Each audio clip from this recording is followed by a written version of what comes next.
Hello all of you. And last lecture पे आपके potential energy से रिलेटेड हमने एक क्वेश्चन किया था जो कि इक्विलेटरल ट्रायंगल पे डिपेंडेंट था। आज का न्यू क्वेश्चन फिर आपका पोटेंशियल एनर्जी पे ही डिपेंडेंट है, जो कि आपका यूके बोर्ड में 2016 में आया हुआ क्वेश्चन है। ओके, तो इस पे देखेंगे क्वेश्चन क्या दिया हुआ है कि तीन बिंदु आवेश Q1 की वैल्यू आपको गिवन है माइनस का 2 microcoulomb and Q2 is equals to minus का 4 माइक्रोकुलाम व Q3 is equals two plus का 1 माइक्रोकुलाम एक सीधी रेखा में स्थित है। मतलब आपको 3 चार्जेस दे रखे हैं और एक प्लेन दे रखा है। इसके बाद Q1 एंड Q2 के बीच की डिस्टेंस आपको दे रखी है 2 सेंटीमीटर, Q2 एंड Q3 के बीच की डिस्टेंस दी है 4 सेंटीमीटर। तो टोटल आपको क्या पूछा है, पोटेंशियल एनर्जी। तो मेथड वही रहेगा सेम, बस आपका क्या है कि जिस हिसाब का आपका शेप बोल रखा है, अगर इक्विलेटरल ट्रायंगल बोलेगा तो आप उसका शेप बनाएंगे ट्रायंगल का, अगर क्या है आपका रेक्टेंगल बोलेगा, आयत बोलेगा तो आयत का, तो इस टाइप से। बट इसमें हमें क्या कर रखा है, एक सीधी रेखा में है।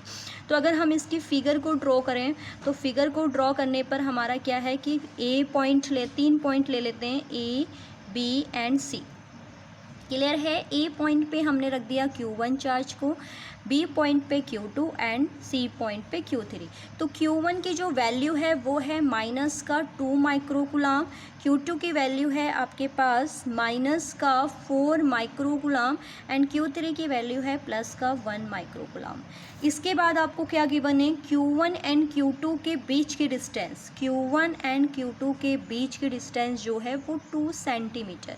और कभी भी डिस्टेंस सेंटीमीटर में मेज़र नहीं करते, बाद में आप इसको कन्वर्ट करेंगे मीटर में, ठीक है। एंड Q2 एंड Q3 के बीच की डिस्टेंस दे रखी है आपको कितनी, 4 सेंटीमीटर। क्लियर है। तो ये फाइनली इस क्वेश्चन के अकॉर्डिंग आपका फिगर बनेगा। तो हम क्या करेंगे, टोटल एनर्जी के लिए पहले हम Q1 और Q2 के बीच की स्थितिज ऊर्जा निकालेंगे, फिर Q2 एंड Q3 के बीच की स्थितिज ऊर्जा निकालेंगे, फिर Q3 एंड Q1 के बीच की स्थितिज ऊर्जा, फिर टोटल, ठीक है। तो हम करेंगे, लिख लेते हैं ए बी के बीच, ठीक है, ए बी के बीच स्थितिज ऊर्जा, ए बी के बीच स्थितिज ऊर्जा। तो ए बी के बीच स्थितिज ऊर्जा यानी कि इसको हम लेट कर लेते हैं U1, जो कि आपके पास फॉर्मूला क्या होता है, 1/4 pi epsilon not Q1 Q2 upon में R, ठीक है। तो then U1 is equals to आपके पास क्या आ जाएगा, 9 इंटू वैल्यूज़ को हाँ प्लेस नहीं करते हैं अभी फ़िलहाल, 1/4 पाई एप्सिलॉन नॉट इधर वैल्यू प्लेस कर देते हैं। Q1 की वैल्यू है माइनस का 2 यानी कि 10 की पावर माइनस 6, क्योंकि माइक्रो गुलाम को गुलाम में चेंज करने के लिए आपके पास क्या आता है, 10 की पावर माइनस 6 इंटू Q2 की वैल्यू आपके पास कितनी है, माइनस का 4 यानी कि माइनस का 4 इंटू फिर माइक्रो गुलाम को गुलाम में, एंड इन दोनों के बीच की डिस्टेंस है 2 सेंटीमीटर यानी कि मीटर में कन्वर्ट करेंगे तो 0.02। तो ये आपके पास क्या आएगा, अगर हम देखें तो U1 इज इक्वल्स टू आपके पास आएगा 1/4 pi epsilon not -2 and -4 minus plus का 8 इंटू 10 की पावर माइनस का 12 एंड 0.02। क्लियर है। तो ये आपके पास किसकी वैल्यू आ गई, U1 की, ठीक। ऐसे ही आप क्या करेंगे, बी और सी के बीच की स्थिति ऊर्जा निकालेंगे। तो लिखेंगे BC के बीच स्थितिज ऊर्जा। तो BC के बीच स्थितिज ऊर्जा क्या हो जाएगी, U2 is equals to 1/4 pi epsilon naught, and इसके लिए आपको देखो Q2 की वैल्यू है -4 माइक्रोकुलाम एंड Q3 1 माइक्रोकुलाम। तो क्या आ जाएगा, -4 इंटू 10 की पावर -6 एंड 1 इंटू 10 की पावर -6 अपॉन में इन दोनों के बीच की जो डिस्टेंस है वो है 4 सेंटीमीटर, इट मीन्स 0.04, ठीक। इसके बाद आपके पास U2 की जो फाइनल वैल्यू आ जाएगी वो आएगी 1/4 pi epsilon not -4 into 1 it means -4 into 10 की पावर -12 अपॉन 0.04, इक्वेशन नंबर 2, ठीक है। इसके बाद आप क्या करेंगे, सी और ए के बीच की डिस्टेंस लेंगे। तो इसमें लिखेंगे सी ए के बीच स्थितिज ऊर्जा। ठीक है, सी ए के बीच स्थितिज ऊर्जा। तो सी ए के बीच स्थितिज ऊर्जा आपने ले ली U3 is equals to 1/4 pi epsilon naught. अब देखेंगे यहाँ, देखिए आपके पास जो चार्ज है वो 1 माइक्रोकूलम है और क्यू ए पे है -2। इट मीन्स आपके पास आ जाएगा 1 × 10⁻⁻6 एंड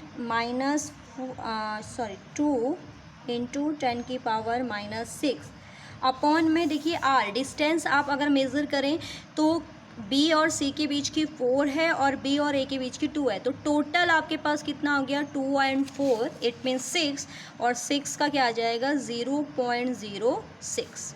क्लियर है। तो इसके बाद आपके पास U3 की जो फाइनल वैल्यू आएगी, U3 की जो फाइनल वैल्यू आएगी वो आएगी 1/4 pi epsilon not -2 × 10⁻⁻12 upon 0.06, equation number 3।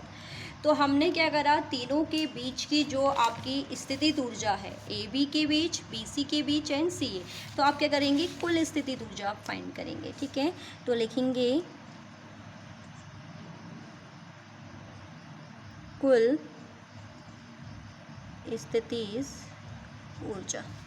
तो कुल स्थितिज ऊर्जा U बराबर क्या आ जाएगा, U1 + U2 + U3। तो तीनों में अगर हम देखें, देखो U1 ये आपके पास है 1/4 पाई एप्सिलॉन नॉट। इसके बाद आपके पास है कितना, 8 × 10⁻⁻12, 8 × 10⁻⁻12 अपॉन 0.02 प्लस इसकी है आपके पास 1/4 पाई एप्सिलॉन नॉट। U2 की वैल्यू आपके पास कितनी है, -4 और नीचे 0.04, यानी कि -4 × 10⁻⁻12 एंड 0.04 प्लस U3 की वैल्यू है 1/4 pi epsilon naught and -2 × 10⁻⁻12 upon में 0.06। तो यहाँ से आप देख पा रहे होंगे 1/4 पाई एप्सिलॉन नॉट सभी में कॉमन है, जिसकी वैल्यू होती है 9 × 10⁻9। ओके, इसके बाद 10⁻⁻12 भी सभी में कॉमन है। ठीक, अब यहाँ देखते हैं आपके पास क्या बचा, एक बचा 8 अपॉन, देखो इसको भी थोड़ा सा मेज़र कर लेते हैं, 2 × 10⁻⁻2, क्योंकि आपके पॉइंट अब 2 नंबर्स इधर लेके आएंगे तो आपके पास क्या आ जाएगी, -2। इसके बाद बीच में आपकी वैल्यू प्लस एंड यहाँ है आपके पास बचा हुआ 4 एंड 4 × 10⁻⁻2 एंड देन माइनस का 2 अपॉन में 6 × 10⁻⁻2।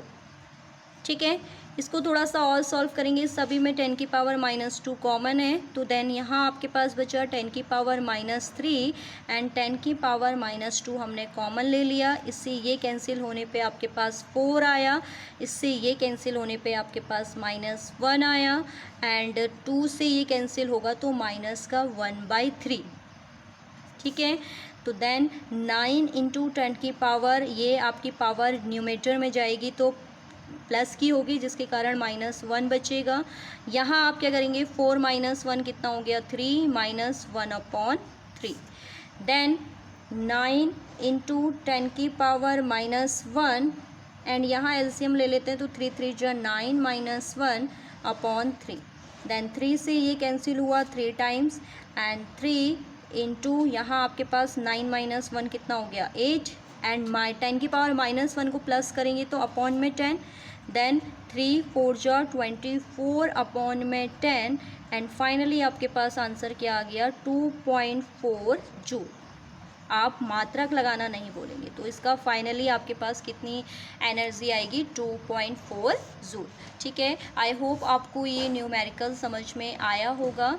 नेक्स्ट आपने क्या करना है, होमवर्क में क्वेश्चन कि 3 मैं फिगर आपका ड्रॉ कर देती हूँ, आप इसको होमवर्क पे करेंगे। यहाँ पर आपका प्लेस किया है ए पे -3 माइक्रोकूलम, बी पे प्लेस किया है +2 माइक्रोकुलाम और सी पे प्लेस किया है 9 माइक्रोकुलाम। ठीक है, ए बी के बीच की डिस्टेंस है 4 सेंटीमीटर, बी सी के बीच की डिस्टेंस है 6 सेंटीमीटर। तो आपने इसके बीच में टोटल पोटेंशियल एनर्जी को फाइंड करना है। ठीक है, तो इसका आंसर आप अपने कमेंट बॉक्स पे देंगे। तो अगर आपको ये लेक्चर समझ में आया हो तो लाइक एंड सब्सक्राइब करना भूलें नहीं।